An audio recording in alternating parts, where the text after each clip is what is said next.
En este video quiero analizar con cada uno de ustedes la figura del rey David. En el primer libro de Samuel, capítulo 17, mi intención aquí es desmitologizar al David cósmico para poder encontrar al David histórico, al de carne y hueso. Por ello quiero que analicemos juntos este pasaje bíblico para comprender mejor la historia. Sígueme.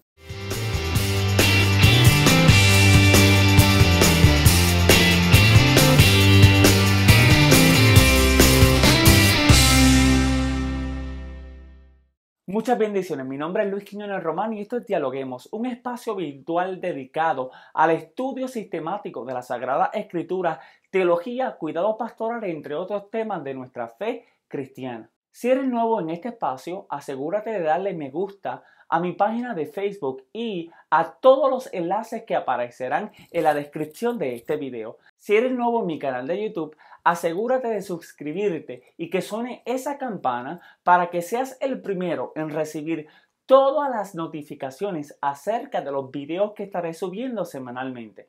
Igualmente puedes encontrar todos los enlaces a todas nuestras plataformas digitales en la descripción abajo de este video. Así que acompáñame en esta ocasión al estudio bíblico. Había dicho que volvería a releer este capítulo número 17 desde la perspectiva de Goliat. Como sabemos, el relato de David y Goliat es una de las historias más célebres en la Biblia. La misma ha inspirado a muchos cristianos y no cristianos a lo largo de la historia. Es por esto que en este nuevo video quiero analizar la figura de Goliat bajo la siguiente pregunta: ¿Goliat, bravucón o pacificador? El relato bíblico, a diferencia de otros en la Biblia, presenta a David y Goliat como figuras opuestas, es decir, protagonista y antagonista. Una lectura rápida sobre este capítulo muestra, por un lado, a David como el arquetipo del débil vencedor, mientras que, por el otro lado, expone a Goliat como el fuerte fracasado, el cual tiene que recurrir a la fuerza para humillar a aquel que está en peor condición que él. Eugene H. Peterson señala que Goliat entra en la historia de manera desafiante y arrogante. En el marco representativo de esta historia encontramos al guerrero adiestrado que pierde frente al inexperto. La figura de Goliat está enmarcada dentro de las nociones del prepotente y provocador. Desde la perspectiva del narrador, por lo tanto, Goliat es el bravucón que tiene que ser destrozado. Es interesante hacer notar que al tratar de buscar imágenes para ilustrar la figura o la representación artística de Goliat, solo encontré obras en las cuales se muestra el momento de la decapitación o a David exhibiendo su cabeza. Esto es de esperar debido a que el propio texto bíblico indica que David ha ganado la batalla. Hasta este momento no encontré ninguna obra que le rindiera homenaje a Goliat, tan compleja y enigmática figura. Cada una de las obras o las representaciones que hallé muestran a Goliat con un aspecto grotesco, entre las edades de 35 a 45 años. Por lo tanto, al observar este pasaje bíblico, como había mencionado en los videos anteriores, debemos de dejar todo nuestro prejuicio acerca del texto bíblico a un lado y acercarnos al relato bíblico de manera objetiva, mirando a cada oponente sin favoritismo. Desde mi perspectiva entiendo que este relato es el producto de un editor posterior que pretende resaltar la imagen de David. Este nos presenta a su oponente de manera arbitraria, filtrado a través de su favoritismo hacia David. Cabe señalar que Goliat no es simplemente lo que podemos inferir de resultado de esta historia, sino que su caracterización es más compleja de lo que podemos deducir a través de la simple lectura de este pasaje bíblico. Por consiguiente, una lectura cuidadosa mostraría una representación distinta del personaje Goliat a la que estamos acostumbrados. Este combate, por lo tanto, revela características únicas sobre cada uno de los personajes y los ideales que estos representan. Entonces, a diferencia de las lecciones anteriores, quiero solamente enfocarme en examinar cómo el narrador bíblico hace uso de la caracterización de Goliat y cómo ésta objeta en contra de aquello que entendemos como la norma tradicional. Por lo que sugiero que nos hagamos las siguientes preguntas. ¿Cómo podemos entender la caracterización de Goliat en este pasaje bíblico? ¿Es Goliat la personificación del villano en este relato? ¿Héroe o pacificador? ¿Cuál es su motivación al desafiar a su oponente? ¿Quién es Goliat? Algunas de las respuestas a estas preguntas pueden causar controversia entre lo que entendemos como la norma y lo que estos personajes representan dentro del relato bíblico. De nuevo reitero que la intención de este estudio es presentar una lectura distinta a la convencional sobre estos personajes. Al analizar de manera objetiva el pasaje en primer libro de Samuel capítulo 17. Algunos estudiosos han señalado lo siguiente con respecto a esta historia. Estos afirman que la versión inicial se encuentra en los versículos del 1 al 11, del 32 al 49, del 51 al 54. Esta versión es conocida como H1 o la primera historia, la cual ha sido ampliamente redactada en el texto bíblico al añadir posteriormente la segunda historia de este relato, H2, la cual se encuentra entre los versículos 12 al 31, 50, 55 al 58 y terminando así en el capítulo 18, versículos del 1 al 5. Este material editado está ausente en la versión Septuaginta LXX. El comentarista bíblico Graham Out sostiene que la fuente del texto masorético y la versión Septuaginta comparten distintos detalles en cuanto a esta historia. Este sostiene que la versión reducida de este relato aparece primero y luego expande para producir el texto masorético. Por otra parte, MacArthur propone que los materiales presentados forman parte de un relato posterior o altamente editado que incluye el capítulo 18, versículo 10. John Laws entiende que una vez existieron dos historias independientes, historia 1 y historia 2. De David. Por ende, una lectura más detallada de las dos versiones muestra que la versión 1 es más lógica que la versión 2 debido al desarrollo de la historia.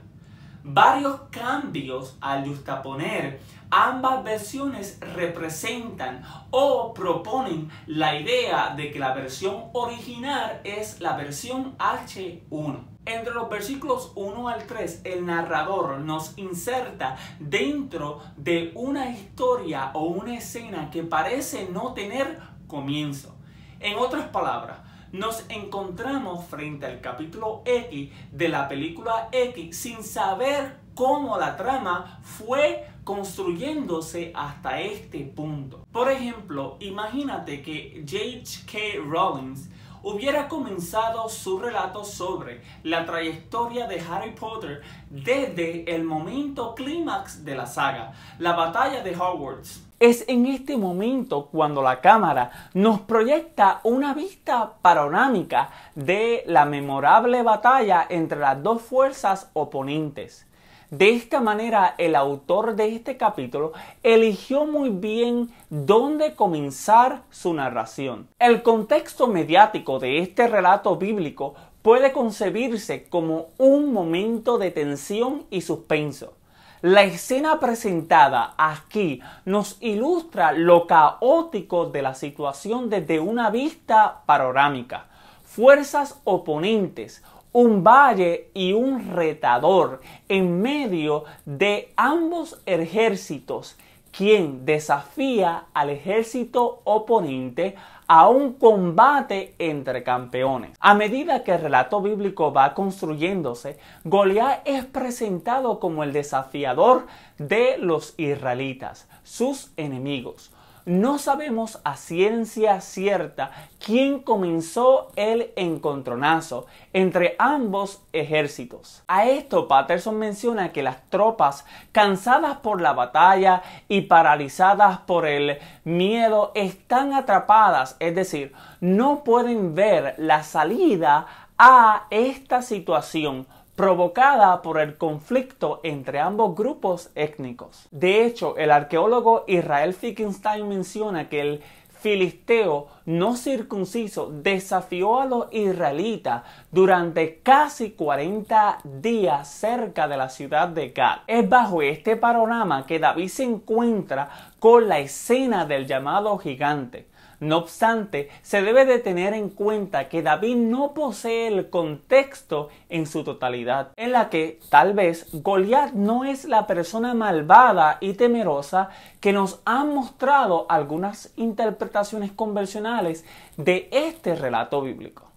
Es por esto que quiero analizar precisamente los versículos del 4 al 7, la descripción física de Goliat. Como lectores somos obligados a ver la apariencia física de Goliat antes de lo que éste nos tiene que decir. Aquel dicho pueblerino, no juzgues a nadie por su aspecto físico, se deshace en este relato bíblico. Incluso, esta descripción lo convierte en un hombre malvado, temeroso e indigno.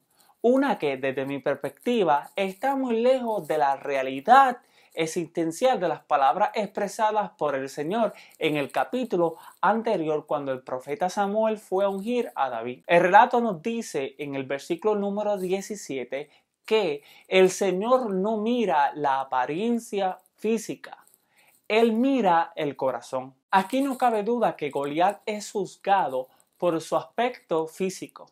En otras palabras, se le juzga por lo que él es, un guerrero. Los detalles de la vestimenta de Goliat en este relato bíblico son impresionantes, los cuales provocan que el lector perciba una imagen aterradora de Goliat. Cada uno de los aparatos que Goliat carga consigo sirve para reconstruir y construir su imagen dentro de esta narración. La lista de estos aparatos comienza desde el versículo número 4 y terminan en el versículo número 7. La lista de estos recursos militares es la más larga en toda la Biblia hebrea. Estos consisten básicamente en 5, como veremos más adelante. De acuerdo con Abraham Kurovilla, en su artículo titulado David vs. Goliath, este sostiene que la agenda teológica del autor determinó la elección de lo que se incluyó y excluyó en esta narración. Este entiende que esa agenda teológica plasmada en, con y a través del texto bíblico debe ser descubierta. Tan pronto como la acción comienza en nuestra narración en primer libro de Samuel capítulo 17 versículo 4, con el valector más sujeto y el campeón salió del campamento de los filisteos. Es presentado inmediatamente con los detalles del tamaño del gigante, su dominio y su competencia implícita de un campeón de guerra, entre los versículos 5 al 7. Es decir, su estatura, sus recursos y la experiencia. Después de catalogarlo, otro valector reanuda la acción en el versículo número 8 y se levantó. Así que la caracterización que se hace de Goliat en estos versículos es de un hombre o un personaje temeroso. En el versículo número 4, además, nos encontramos con la frase hebrea Ich ha-veneim, hombre entre medio o hombre campeón. Esta sugiere que Goliat salió de entre medio del campamento de los filisteos para enfrentar al pueblo de Israel, sus enemigos. MacArthur sostiene que la expresión tiene la connotación de que Goliat es a man involved in battle.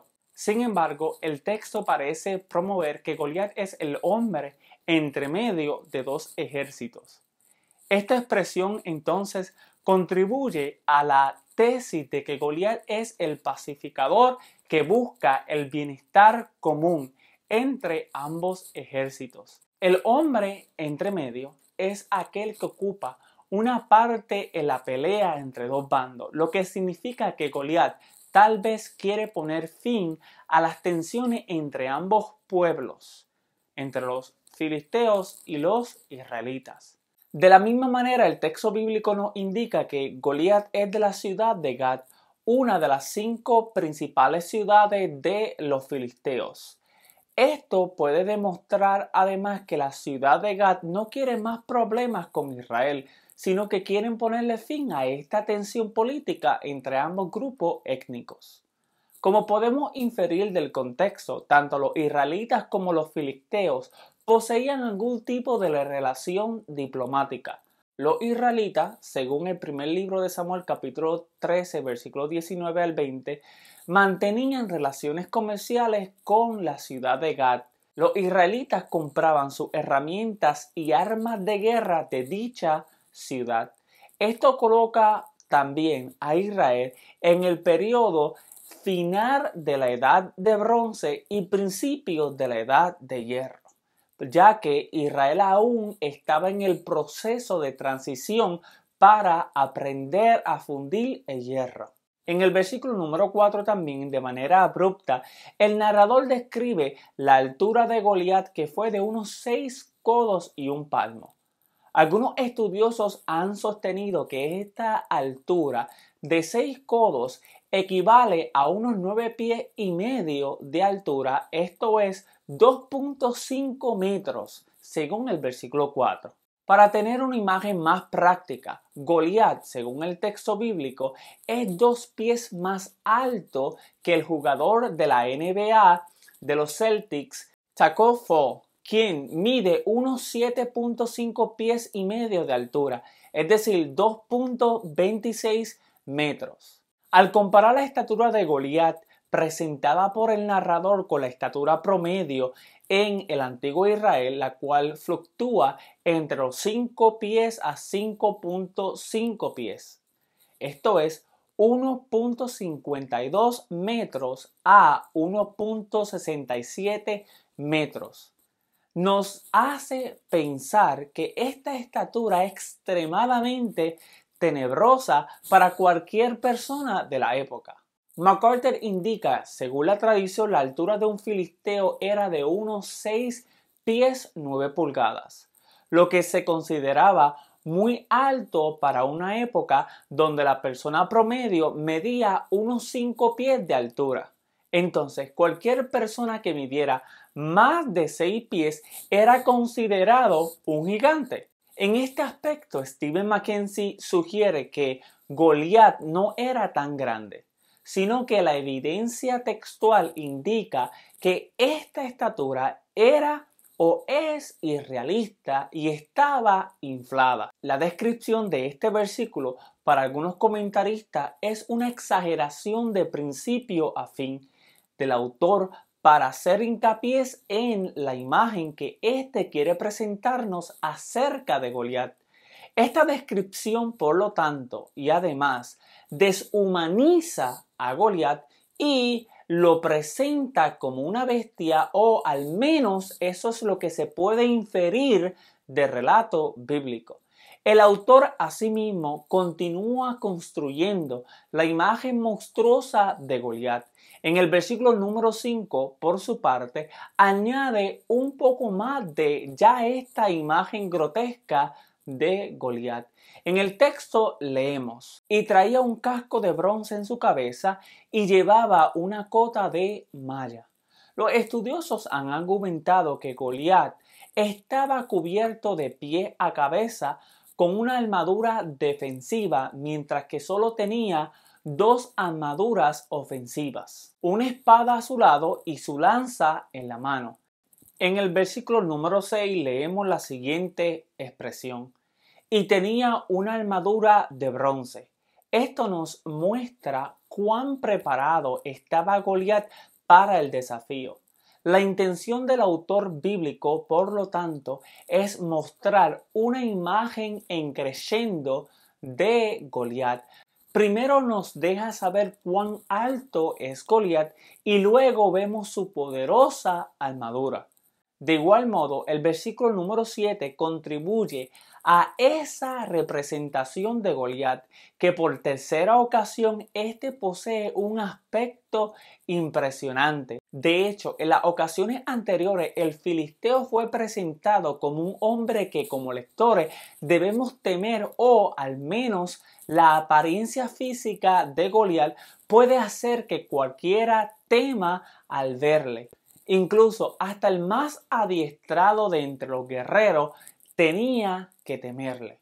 Ahora, en este versículo el autor refuerza la imagen aterradora y temerosa del gigante, mostrándonos las armas que éste posee, una lanza y un escudo. Esta es indiscutiblemente la imagen del gigante que cada vez se hace más grande, sobrepasando a sí mismo hasta la propia persona de Goliat. Es decir, que la descripción de la vestidura de Goliat es nuevamente una exageración de principio a fin. No obstante, no podemos olvidar que los autores bíblicos una y otra vez han proyectado a los filisteos como los enemigos más peligrosos del antiguo Israel. Esta imagen del gigante, por lo tanto, no está tan lejos de esa realidad. El autor no vacila en denunciar a Goliat como el enemigo de los israelitas. Kuruvilla, por su parte, sostiene que esta ha sido la descripción más extensa acerca de un soldado en el Antiguo Testamento o la Biblia hebrea. Es evidente que la intención del autor es crear esta desigualdad entre las fuerzas opuestas, David y Goliat, para hacer de David el héroe que tanto Israel aclama. Por esto, este enorme enemigo solo puede ser vencido por el ungido de Dios o la propia intervención divina. Para ponerlo en perspectiva, este es el típico villano que se va construyendo al mismo tiempo que la trama se desarrolla a lo largo de una saga para luego enfrentarlo al héroe. O, como aquel dicho pueblerino, crea fama y échate a dormir. El autor entonces, para legitimizar la grandeza de David como héroe, tiene que construir un enemigo que esté a la altura de esa grandeza que éste quiere mostrar a sus lectores. Aún más, este presenta a Goliat como el agitador entre ambos ejércitos, como veremos en la próxima sección. Si deseas saber más acerca de nosotros, te invito a que le des me gusta a todas nuestras plataformas digitales, Facebook, Instagram y Twitter, para que recibas las últimas actualizaciones acerca de lo que estamos haciendo. En estas plataformas encontrarás todo lo relacionado a nosotros. Además, te invito a que veas el video anterior a este y otros videos que están en nuestras plataformas de YouTube y Facebook. De nuevo, déjame saber tu opinión en los comentarios abajo de este video y personalmente estaré leyendo y respondiendo a cada uno de tus comentarios. Estos son importantes porque nos ayudan a seguir continuando la conversación más allá de este video. Así que te espero en el próximo video. Muchas bendiciones.